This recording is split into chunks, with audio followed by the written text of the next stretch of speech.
with Gigi gang. Gigi family. It's your girl, Funny Womack, and I am back with another story time today. That's right, your girl is back with another juicy story time. In today's story time, I'm going to talk about my narcissistic ex, a guy that I was dealing with in a relationship with, and I quickly found out that he was a narcissist. But before I get into this video, make sure you like, comment, subscribe, share this video with all your little friends, all your little ballhead friends, because I know y'all got some. Tell them I'm Funny Womack and I'm funny. What's the hold up?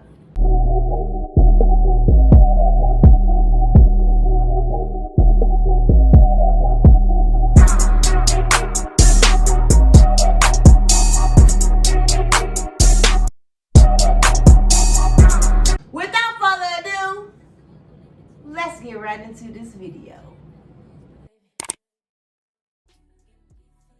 Alright guys, I'm back, and like I said, I'm back with a story time because I've been holding this story on my chest for a very long time, and it's about time to get this off my chest because it's to the point where like I'm needing or I'm wanting a man, and I found myself in another situation.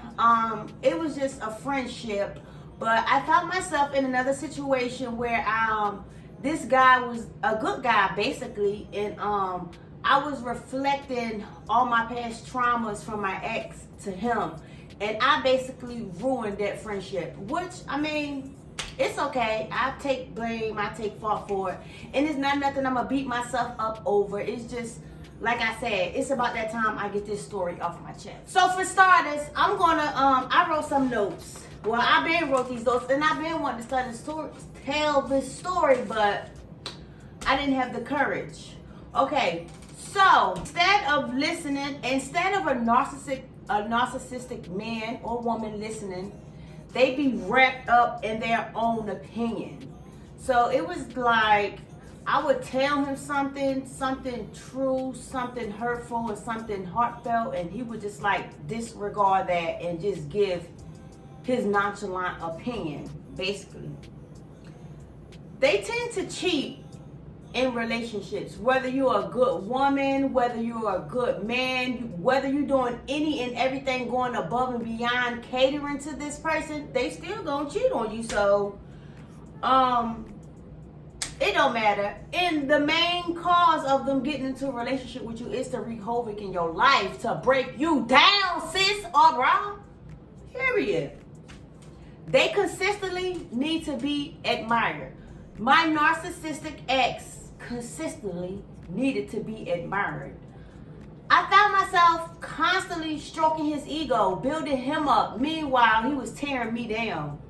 So, yeah, that's a very, very, very, very, very, very, very, very, very, very, very, very high red flag trait, okay? They do not take criticism well. Say like if they doing something and you know it's wrong and you correct them on it, oh Lord, it's the end of the world. They're gonna come down on you really hard. They're gonna pick the word up and they're gonna drop it down on your damn head. They don't take constructive criticism well, okay? They react poorly. Another thing that my narcissistic ex did was try to exploit me. He tried to do that often, like all the time. Like, I'm gonna give y'all some scenarios later on in the video, but he definitely always tried to exploit me. Yeah, and he was very manipulative. He will manipulate your girl. And the crazy part about this, y'all, I was well aware. I stood my ground the whole, only 4 months I've been with this man, and I noticed a lot of red flags. I noticed red flags in the beginning, but he would try to manipulate me the whole 4 months. But luckily, I'm a strong-minded woman. None of that stuff he did persevered. They belittle others, which he did a lot. He used to always belittle people to make himself feel good. He thought he was the best man in this world. Like, dude, I done had plenty other better guys than you. You know, he just thought that he was the best man, the best fit for every female in this world. Dismissive about other people's. He was very dismissive about my feelings. He really didn't care. Say like if I was upset crying about another situation. Instead of him rubbing me on my back saying, oh baby, it's gonna be okay, we're gonna get through this, wipe your tears, you a strong black female, come on boo, you got this. Instead he would yell, fuss, why you crying? You ain't nothing but a big old baby. You know, was just being dismissive of my feelings, you know. They see themselves attractive more than they really are. I'm not gonna lie, this was a very attractive man. And he knew that, and he knew that if he hollered at a female, he can get that female. So, I'm not gonna take that from this narcissistic ex. He was very attractive. But that's the only good quality he had about himself. He was attractive. He was rude, self-absorbed, and manipulative, like I said, okay? They gaslight you. This man used to gaslight me all the time. I mean, all the time. It was also like, say like if he would say something or give me a story or a scenario or something that I did, I couldn't remember it. And 9 times out of 10, if I couldn't remember it, that means I didn't do it or I didn't say it. Oftentimes, I would feel like I was losing my mind. Like, how do you go from being this strong, confident woman to this unsure, crazy woman? Like, that's how I know that this man is crazy and he was trying to break me down, make it seem like I was crazy. He used to use tactics to gain power and control over me. For instance, my background. I'm pretty sure y'all see my other story times. You know your girl don't got no squeaky clean background. That was the past though. That was the past. He would try to use those things against me as if it would hurt me. But my background never stopped me from getting a job, never stopped me from getting a car, never stopped me from signing a lease, never stopped me from accumulating credit, and it definitely didn't stop me from getting 5, 6, 7, 8, 9, 10 credit cards. So what he said did not affect nothing about me. So, what? They also try to keep you in your lives by knowing your strengths and your weaknesses. Like, he knew all my strengths. He knew a little bit of my weaknesses. And some of my weaknesses are... That's a good question. But I'm going to figure it out and get that to y'all later on in the story time. But I do have a lot of strengths, though, as well. He kept me vulnerable. It's just like I was always on edge, always on pins and needles with this man. It was just like, y'all, 4 months in, and it later would have been 8 months. I probably would have been traumatized, broken down, heartbroken, crying all the time, which I did cry. That's how I know it was time to go. When your girl start crying, it's time to vacate premises. They keep your hopes up. Giving you false dreams. Selling dreams. Giving you false stories. This basically is keeping your hopes up. Telling you lies. Feeding you lies with the hopes of you staying. Okay? They make you depend on them. And that's what that narcissistic ex of mine did. He tried to make me depend on him. So say like, cause I'm always going to have my own money, working or not. I'm always going to have my own money. It's called savings account, trust fund account. Yeah, I'm always going to have my own money. So when it was time for me to spend my money, he was like, oh no, don't spend your money, spend your money. Ladies, sometimes that's not good. Well, that's not good when a man tell you to hold your money and he want to spend all the money. That means that man got something in store for you, girl. Ladies, beware of guys like that. Also, narcissistic men and women put people on high pedestals. And he did that a lot. He will put other people on high pedestals and just leave me down low. He will always speak highly of other people, giving them X amount of credit, but never gave me credit for the things I came into his life and did. I done turned this man's life around. You feel me? I done did so much good stuff for this man, and I never got credit for it. But it's cool. Narcissistic men or women, they are very cold-hearted, and that was a cold-hearted man. He didn't care what he did, how he did, why he did it, but he did it because he was cold-hearted. Like that man had an icebox where his heart used to be. He was cold-hearted as hell. Narcissistic men or women can attract people to be in relationships with them. And that's the whole 100% true. Like, they will have that mask up, reel you in, and soon as you in, that mask comes straight off. And that's how he did me. They have lots of energy. They have lots of energy, and that energy is what reels people in. Because, you know, everybody, well, I know I'm attracted to good energy. I'm attracted to good-spirited people. And this man was into the church. He was holy moly donut shop. I even started calling this man choir boy, because he was loving the Lord so much that, you know, that's what reeled me in, because I said, oh, this is a God-favored man. God sent me this man. God ain't sent you to me. You was brought to me by the devil. And that's the God's honest truth. You know that guy, right? Oh, that man was sent by the devil. Narcissistic men or women, they lack empathy. And if you don't know what empathy is, yeah, okay. In a relationship with a person and not even care about that person. They only care about the beneficial part. Ding dong, hit that right in the head.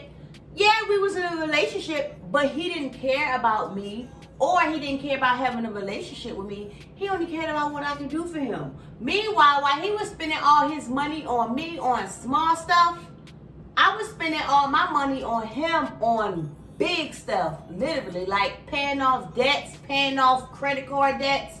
Yeah, meanwhile, I was getting penny pins. I was getting coats, boots, clothes, shoes, clocks, watch, small stuff.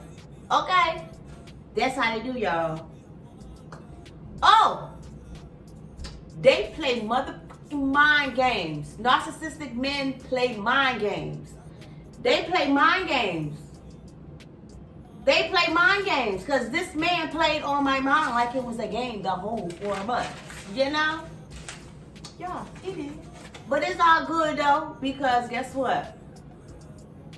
I'm healed. It took me 8 months to do so, which I wasn't really like broken. But I was lost and confused. Like, why this man come into my life telling me he want to marry me, he want me, hey, baby. And he wanted to get run off and get married and get this nice big old house and start a family because his family want his family and all kinds of stuff. I was just basically more so like hurt, lost, and confused because like, you could have left me alone because you pursued me. That narcissistic ex of mine, he pursued me, y'all. I looked at him and I'm flirtatious. What the hell? Maybe I shouldn't have looked at him and did that. Maybe I set myself up for it, but you pursued me, my guy.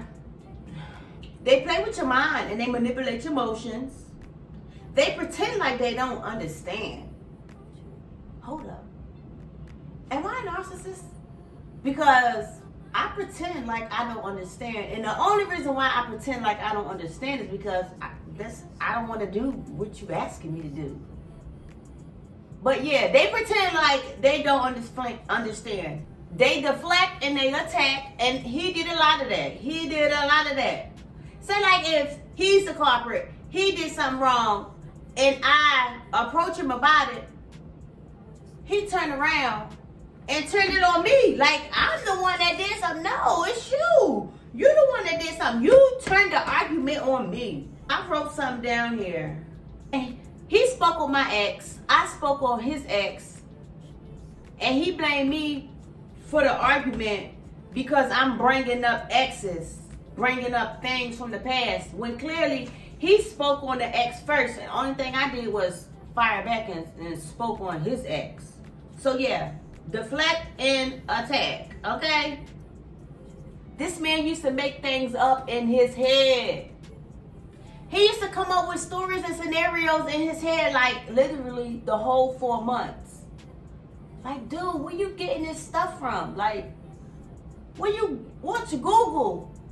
Are you Googling? That man was crazy. He would come up with a story in his head, right? And I may have an explosive response. As soon as I go off, here he come. Oh, you crazy. Look at you. You losing it. You losing it. Dude, you losing it. You just came up with a whole story about me in your head. And I respond defending myself because that story is not true. I never heard of that story. I never did those things. I never been those places. So you losing it. Yeah, stuff like that. Deny and distract. So say like if you tell a story, right? Or you telling a story, a true story about him or something he did. He would change the subject on me to distract me of my thinking process. He would tell me something or tell me a story, and I know damn well I wasn't there. Like, dude, you don't have no proof that I was there. What? I was not there. Like, yeah, he would place me in places where I'd never been. This man was crazy, y'all.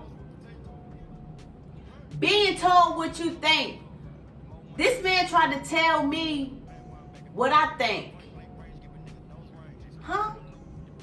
How you gonna tell me what I'm thinking? Yeah, I can't. I don't even want to think about it. But yeah, he did stuff like that. Also, being told how you feel. This man used to tell me how I feel, and I could have been feeling good that day, or happy, jolly, rejuvenated. And this man would tell me, oh, you mad, you sad, you look angry, you look depressed, you look like you're envious, you look like a sleeping bear, whatever. But yeah, my narcissistic ex did all that stuff to me. Shit. Love bombing, yeah, he would do that, But, ooh, the best part about it, when I noticed the games he was playing, guess what? I started playing them games with him. As soon as I started playing this man game with him, he went harder. He dug deeper. He went harder on me. Yeah. And then, y'all already know, once a narcissistic man or woman feel like you got them figured out, they will discard your ass real quick. But I didn't even give this man a chance to discard me because I know that would have hurt the worst. That would have hurt me more if he would have discarded me. But like I said, I started playing these man games with him. So I discarded him first, okay? Okay, so that was all my key bulletins that I wanted to really go over. So I'm ready to get into something else. This man told me, he said, I got you all figured out. What you mean you got me all figured out? I'm really like this. Now, in my past, I used to be bad. I'm talking about, I used to act bad. I used to be bad. I was just a bad girl overall. But a lot of people that know me, they can tell you guys that I really changed. I changed for the better. Like, I'm a 100% good girl now. I'm like, I don't do no wrong. Not I don't do no wrong. I don't be out there committing crimes. I don't be out there setting up men, plotting on men, beating females down. I probably still got a little bit of a smart mouth. I probably got a little bit of ratchetness up in me. But overall, I'm a bad girl going good. And y'all know it'd be the opposite. It'd be good girl going bad. But I'm a bad girl going good. All right, so I'm gonna go ahead and read from this notebook of some of the some things that I wrote down. So he said he had me figured out, but like I said, I'm a good girl now. Like, nigga, I gave you the best of me. Like, I could have gave you the old Mary, but I gave you the best of me. Like, you didn't even want no parts of that old me. But hey, that's what I should have gave you. I should have gave you the old Mary, because you would have been broke down. You probably would have been still stalking me to this day. He would ghost me a lot, y'all. It's like when he would go to work, because I wasn't working at the time. I was working, but he was like, no, you ain't got to work. Blase, blase, don't work. So, okay, I'm not going to work. But I had money. I had my own money, and he can tell you that. It's been plenty of times where this man would ghost me. Like, we would be talking at work, because he used to work 10-hour shifts. We used to be talking when he was at work on the phone all day, every day. As soon as it was time for this man to get off, he would say, all right, I'm going to call you when I get in the parking lot. That call never came through. Nigga, I know you in the parking lot. I know you got in the parking lot. I know you got in your car. I wouldn't hear from this man. This man wouldn't even call me or nothing. Here it is, 2 to 3 hours after your shift. I still didn't hear nothing from you. So I guess when he got tired of me calling his phone, texting him, are you okay? Are you okay? That's when he would call. He would answer with a whole attitude. I'm like, hey, what's up? You good? What's up? Oh yeah, I was just at Walmart getting some oil. It was either he was at Walmart getting some oil, he was at the car shop fixing cars, or he was out running errands. Those was his favorite 3 lines. You weren't out doing none of those things, but you could have been. You couldn't have, but no, I don't believe it. I didn't believe it, y'all, because it was like I said, too many red signs was pointing to he was out cheating. He was a cheater. He could only be around important and special people. For instance, like some of my family members, you know, well, most of my family members, they are doing good. They are successful. And he's seen it, you know, he's been around. He's seen the things that they do. He's seen the goals that they accomplish, and he see how luxury they was living. Those was the only type of people he would be around. So say like if, for instance, say, oh, my homegirl, blase, let's go over here. Well, what type of house she live in? What type of car she drive? I said, she live in a trailer. She drive a Volkswagen. Oh no, we don't do that. We ain't gonna be around those type of people. Oh, okay. So you judging them? Okay, cool. He didn't like having sex, and neither did I. So it worked out best for both of us. And I think the only reason why he didn't like having sex was because he was getting it from so many other places that when he came home, he didn't have no energy for me. But that was fine too, because nigga, you was turning me off every second of the day. So fat my home gonna get for you anyway. So we was good in that department, my boy. I used to always tell this man, I said, you must be drinking blood because you still look so young. He was like 42, and he didn't even look it. He looked just so young. And y'all also know that vampires drink blood and they don't age. And they also drain you of your energy. And he did a lot of that. He would constantly drain my energy, drain my energy, drain my energy, drain my energy. Even when this man at work, he was draining my energy, draining my energy. Yeah, he did a lot of that. He used to drain the fuck out of me, y'all. This man used to drain me mentally, physically, and emotionally. He was draining. That's why I know I had to get away from this draining ass man, because he was draining me so much. It was like my face started to look like it was sucked in, because that's how much he was draining me. So I remember one incident where we went to this church choir gospel thing that they had. So when my narcissistic ex performed, it was just like, it was just a regular performance to me. Now the church people, the people that don't know him, they was they was feeling it. But when he was performing, it was like, ooh, he's not like that. You don't love God. You're not like this at home. You're a totally different type of guy. You know? But when the performer came up behind him, I felt it. I felt the love that he had for God. It was just like, oh, yes, this, yes, this, yes, yes, yes. Yes, I felt the love. It's like I felt his performance. He was sincere about his performance. It was like he was singing from the heart. Yes, yes. Okay, so after the second performer performed, this what he said, and I wrote it down because I remembered it, so I wrote it down. He said, I sing from the heart.